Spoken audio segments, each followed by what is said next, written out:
Hello hi అండి అందరికీ ముందుగా హ్యాపీ సండే అండి. హ్యాపీ సండే రోజు ఒక అదిరిపోయే 7 పిల్లల బ్యాచ్. అసలు మామూలుగా ఉండవండి. పిల్లలు వచ్చేసి క్వాలిటీ దగ్గర మట్టికి చితక్కొట్టేస్తాయి. అసలు సూపర్ కలర్స్ కూడా చూడండి. రసంగులు ఉన్నాయి, అబ్రాసులు ఉన్నాయి, కాకులు ఉన్నాయి, కాకి డేగలు ఉన్నాయి. సూపర్.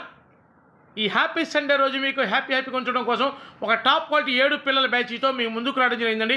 2 టాప్ క్వాలిటీ అండి. ఫుల్ డబల్ బాడీకి వచ్చే పిల్లలు. అసలు ఆ బాడీ చూడండి, రౌండ్గా ఫుట్బాల్ అంటారు చూసారా, ఫుట్బాల్ బాడీలు ఉంటే రౌండ్ బాడీలు వేసుకుని ఉంటాయి. సూపర్గా ఉంటాయి పిల్లలు వచ్చేసి. వీటి వయసు వచ్చేసి దగ్గరగా 3 నెలలు ఉంటుందండి. అసలు బ్రీడింగ్ క్వాలిటీ పిల్లలు అనమాట, బ్రీడింగ్కి ఉపయోగపడే పిల్లలు అనమాట. అలా ఉంటాయి పిల్లలు వచ్చేసి. వీటి ధర వచ్చేసి 7 పిల్లలు కలిపి 9,999 రూపాయలండి. ట్రాన్స్పోర్ట్ వచ్చేసి పాజిపుట్టు ఏరియాలకు ఎక్కడికైనా ట్రాన్స్పోర్ట్ చేద్దాం. ట్రాన్స్పోర్ట్ చేసేసి అదనండి. మన ఛానల్ సబ్స్క్రైబ్ చేయండి, షేర్ చేయండి, లైక్ చేయండి. Thank you.